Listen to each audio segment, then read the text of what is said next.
அனைவருக்கும் வணக்கம். India sisters கிச்சனுக்கு உங்களை வரவேற்பது அம்முவும் லதாவும். இன்னைக்கு நாங்கள் செஞ்சு காட்ட போகிற ரெசிபி வெஜிடபிள் பிரியாணி. நல்ல வாசனையாக கமகமான்னு ரொம்ப டேஸ்டியாக ரொம்ப சீக்கிரமாக எப்படி செய்யறதுன்னு பார்க்கலாம். இது நான் இன்றைக்கி குக்கரில் தான் செய்ய போகிறோம். பேச்சுலர்ஸும் புதுசாக சமையல் கற்றுக்கிறவங்க கூட ஈஸியாக செஞ்சிடலாம். எப்படி செய்யறதுன்னு பார்க்கலாம் வாங்க. அதுக்கு முன்னாடி இந்தியா சிஸ்டர்ஸ் கிச்சன் சேனலை சப்ஸ்கிரைப் பண்ணிக்கோங்க. பக்கத்தில் இருக்கிற பெல் ஐக்கானை ப்ரெஸ் பண்ணிக்கோங்க. அப்போ தான் நாங்கள் போகிற வீடியோஸ் உங்களால் உடனே பார்க்க முடியும்.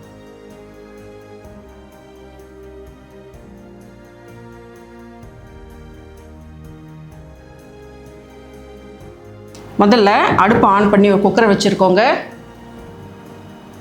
அதில் 6 டேபிள் ஸ்பூன் எண்ணெயை சேர்த்து சூடு பண்ணிக்கலாம். அதோட 1 டேபிள் ஸ்பூன் நெய் சேர்த்துக்கலாம். இதில் 2 பிரியாணி இலை, 2 பட்டை, 4 கிராம்பு, 4 ஏலக்காய், 1 ஸ்டார் அனஸ், 1 ஜாவித்ரி இதை சேர்த்து பொரிச்சிக்கலாம். அதுலேயே 4 பச்சை மிளகாய் கீறி வச்சுருக்கேன், அதையும் சேர்த்துக்கலாம். இப்போது 3 மீடியம் சைஸ் வெங்காயம் நீல வாக்கில் கட் பண்ணி வச்சுருக்கேன், அதையும் சேர்த்துக்கலாம். இதை நல்லா பொன்னிறமாக வர வரைக்கும் வதக்கிக்கலாம்.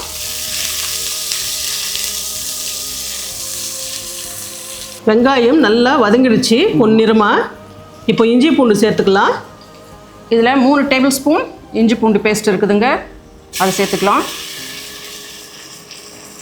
அதுலேயே கொஞ்சம் கருவேப்பிலை சேர்த்துக்கலாம்.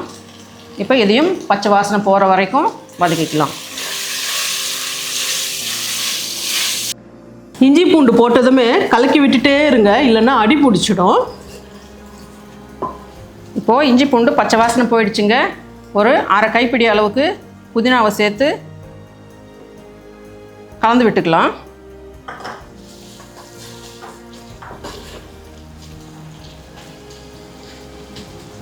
கலந்து விட்டுட்டு இங்கே 3 மீடியம் சைஸ் தக்காளி நீல வாக்கில் கட் பண்ணியிருக்கு, அதையும் சேர்த்து நல்லா வதக்கிக்கலாம். இது நல்லா ஒரு தொக்கு பதத்துக்கு வர்ற வரைக்கும் நல்லா வதக்கி விட்டுக்கலாம்.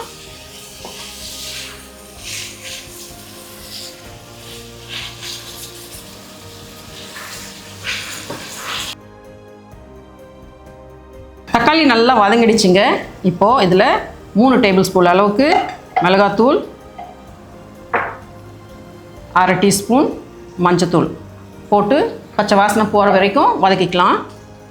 ஒரு 2 நிமிஷம் போதும் இல்லையா? 2 நிமிஷம் வதக்கினா சரியாக போகும். அடுத்து 2 டேபிள் ஸ்பூன் அளவுக்கு தயிர் சேர்த்து இதையும் நல்லா வதக்கிக்கலாம்.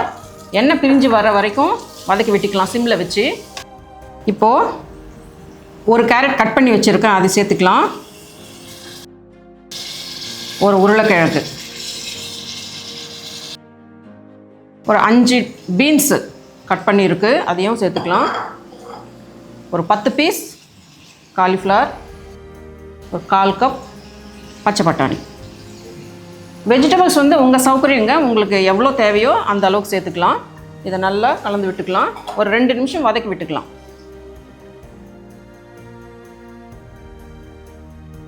இன்றைக்கி நான் 2 கப் அளவுக்கு பாஸ்மதி அரிசி 1/2 மணி நேரம் ஊற வச்சு தண்ணி வடித்து வச்சுருக்கேன். அதுக்கு 3 கப் அளவுக்கு தண்ணி இதில் சேர்த்துக்கலாம். 1 கப் அரிசிக்கு 1/2 கப் தண்ணி அப்படிங்கிற அளவுங்க. இதில் 2 டீஸ்பூன் அளவுக்கு உப்பு சேர்த்து நல்லா கலந்து ஒரு கொதி வரட்டும்.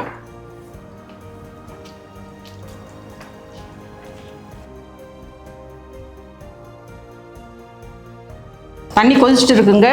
இந்த டைமில் 2 கப் அளவுக்கு அரிசி ஊற வடிகட்டி வச்சுருக்கிறத சேர்த்துக்கிறேன். அதோட 1 டேபிள் ஸ்பூன் அளவுக்கு எலுமிச்சம் சாறு இதையும் சேர்த்து நல்லா கலந்து விட்டுடலாம். இந்த டைமில் நீங்கள் உப்பு சரி பார்த்துக்கோங்க. உப்பு கொஞ்சம் கரிக்கிற மாதிரி இருக்கணும். அப்போ தான் சாதம் போட்டு அரிசி போட்டு சாதம் ஆகும்போது அது கரெக்டாக பேலன்ஸ் ஆகிருக்கும். இப்போ பாருங்கள், அரிசியும் தண்ணியும் எந்த அளவில் இருக்குதுன்னு சொல்லி அரிசி தண்ணியை இழுத்துக்கிட்டே இருக்குது. அரிசி தெரியுது இல்லையா? இன்னும் கொஞ்சம் இழுக்கட்டும். இப்போது அரிசியும் தண்ணியும் இந்த அளவுக்கு இழுத்து இருக்குதுங்க.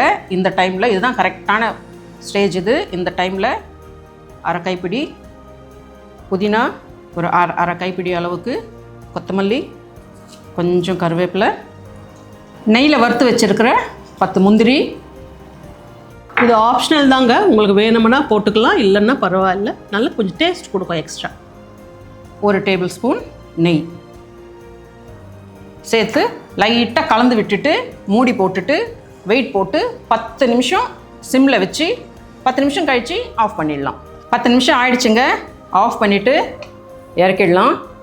இதை 10 நிமிஷம் அப்படியே இருக்கட்டும், அப்புறமா ஓப்பன் பண்ணி பார்க்கலாம். இப்போ ஓப்பன் பண்ணி பார்க்கலாமா?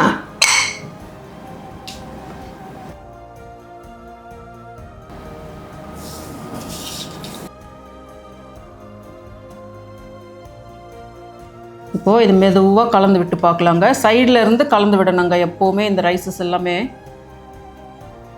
நல்லா கரெக்டாக வந்திருக்கு. இன்னும் கொஞ்சம் நேரம் கழித்து பார்த்தீங்க அப்படின்னா இன்னும் பொலன்னு இருக்கும். நல்லா டேஸ்டியான vegetable rice, vegetable biryani ready ஆகிடுச்சு.